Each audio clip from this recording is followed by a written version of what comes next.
Hello folks, this is HexagonalSpy The Spy. We're coming to you live for the next announcement. Shortly after the one I just posted.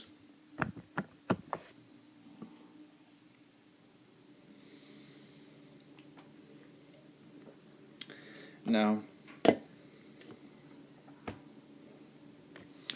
after this announcement, I'm going to be focusing on the videos of the Command & Conquer 3 Tiberian Wars, the campaign series that I will post. How many videos I'm going to be posting is... it's going to be like 4 posts. Yeah, 4 posts. More to the reason why I needed to be able to have subscribers of 200 so that I can be able to increase that posting limit and to be able to make sure that I have still have more room in my video cam. Now, and more importantly, and to make sure that I be able to have enough room to be able to test out this idea that I received a few weeks ago about the video recording app that I told you guys about and a few announcements ago. I realized that if I'm going to be using that app, I'm going to need to make sure that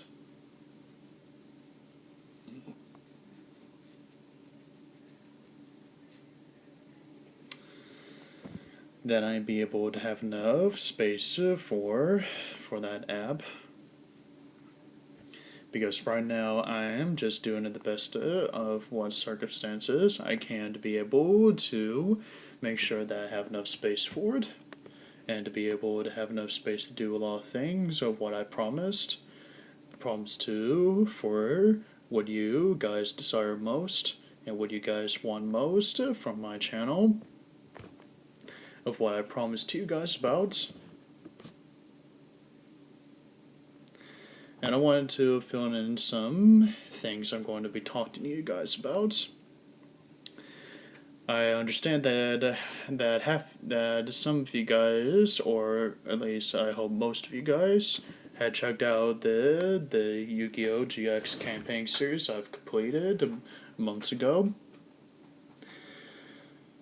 shortly before the end of the GI campaign series.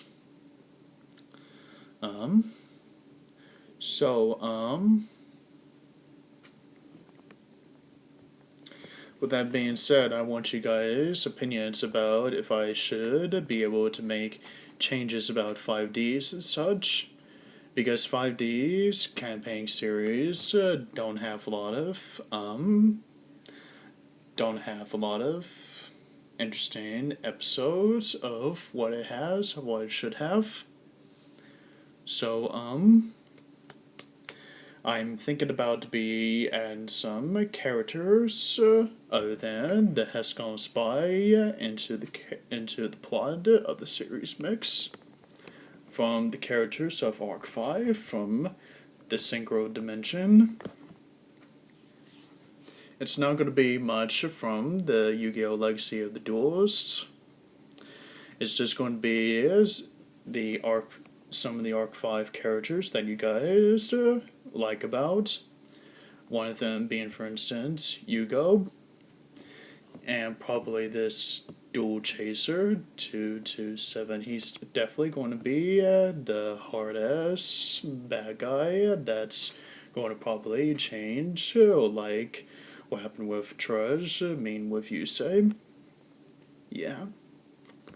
So, and the reason why I'm thinking about doing some good changes if I'm going to be doing 5d's in the future is that I'm still going to be processing if I should be making any changes of the sort with 5d's and such. Because the Yu-Gi-Oh! 5d's campaign series is going to be something that I've been wanting to try out for a while now. because it's not just going to be able to have just synchro summons, but also the fusions and ritual summons, as you guys are going to be probably guessing. And the reason being I'm thinking about doing some changes is because of that slight change at the ending of the Yu-Gi-Oh! GX series. As you probably already witnessed of the 2 videos, the 4 videos before the ending of the series, or at least 5 videos, HexagonalSpy couldn't be able to defeat Yubel, which probably should mean that you guys should be worried about something. But I've been hearing non-stop about if HexagonalSpy should be able to get a loss or something about it. Now I've already posted the trailer about the income of those videos, because HexagonalSpy going and versus Yubel wasn't supposed to be able to win. He's not supposed to be able to win. He's supposed to be able to make sure that Jane is not to lose his path. After you guys watched the anime, right? About about Jane being Supreme King and accidentally, lost his way and sent both what was that guy's Gem and Axel to the Netherworld or to the stars and such.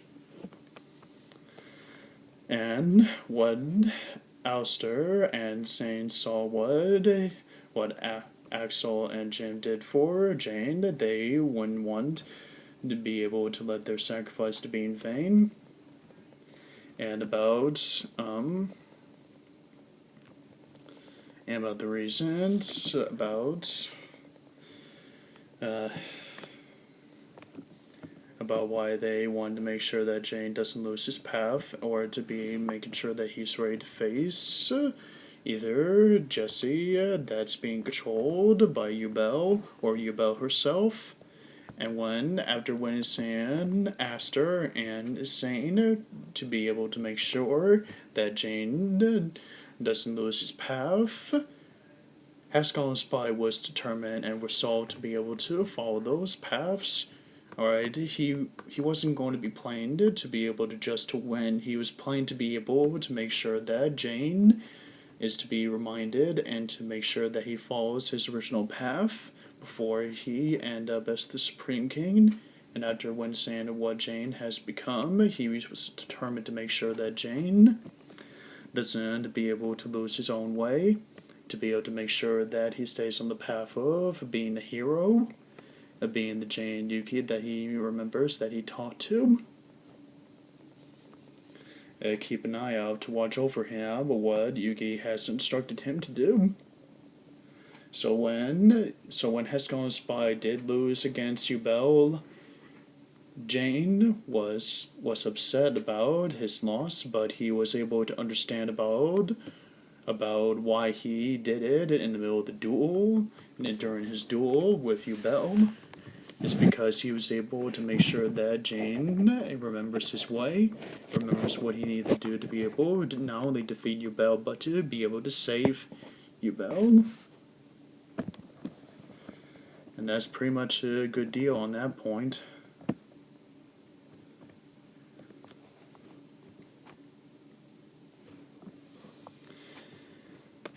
And when Jane was able to save the world and to be able to save and defeat Yubel, he was able to bring everyone back, including HexagonalSpy himself.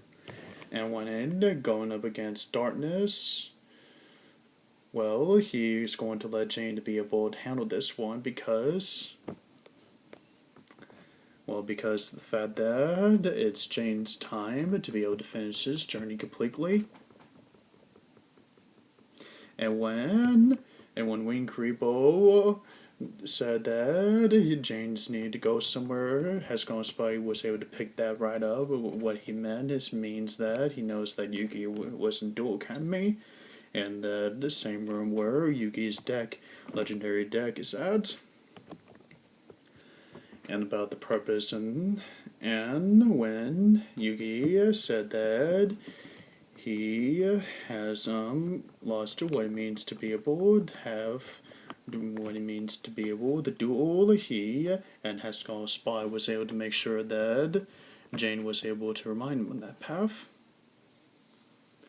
You see, that's the reasons why I did some changes about in the Yu-Gi-Oh! GX campaign series.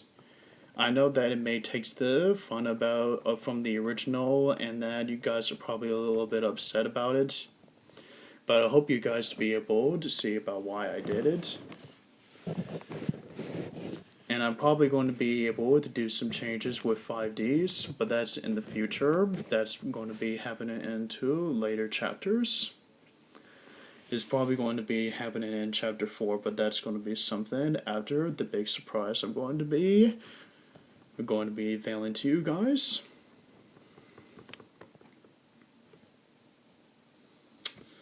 So with that being said, I hope you guys to be able to understand about why I had to be able to do some changes at the end of the GX series. Now, as for what I'm going to be thinking about doing about 5d's, well, HexagonalSpy is going to be in 5d's. There's no doubt about it. This is practically his story.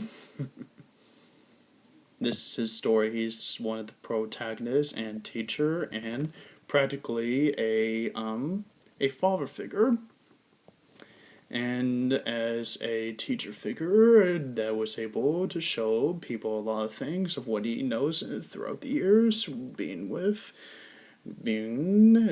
friends with the duelists of the Kingdom Games, and during life crisis situations of magic and a lot of stuff that he knows about. And about Yugioh is going to be having his story pretty soon about how he ended up and the satellite, about how he ended up in the slums. Like, the reason why I'm thinking about adding some characters from Arc-v, the single dimension, into the 5d's time is because the Arc-v and the Yu-Gi-Oh! Legacy of the Duels doesn't have much campaign series. It only has about like 10. It only has like about 10, not a lot like it was with the original series, the GX series, 5d's, and even Sexold. Alright, those campaigns actually had great plot twist, actually had a background stories, each of those episodes, but Arc-v and the Yu-Gi-Oh! Legacy of the Duelist, it hardly has any backgrounds. It doesn't even tell a plot twist, alright? And I really believe it should have been given a better benefit of the doubt, because I have watched the Arc-v series and its episodes, and the background plot should have been in those episodes. Like, I played those duels of those Arc-v episodes, and each one of them, I already knew how it ended up being the case, but it should have been able to have their own plot twist, of their own plot, background stories of the narrator in that. Which is why, spoiler alert happening, which is why Arc-v Campagin will not be on the channel. No pendulums, nothing. I'm only adding Yugioh as a character to be in the 5d's campaign, because he's from the synchro dimension and happens to be one of Yugioh's counterparts, the synchro counterpart. and his dragon is going to be definitely be a big deal for the signer duelist, because of his dragon being unique and such, and because his dragon is just about as declared as one of the signer dragons as possible. Because Clearwinged is definitely something to be considered as a signer dragon. And I think that the creators of 5d's would agree with me on that. That's what I think anyway. I really don't have their opinions. But any case, that's pretty much about what I wanted to fail of my little surprise about 5d's in the future of chapters after chapter 3 into chapter 4. So this is HexagonalSpy The Spy, sign off, and I'll see you guys on Command Conquer 3 Tiberian Wars.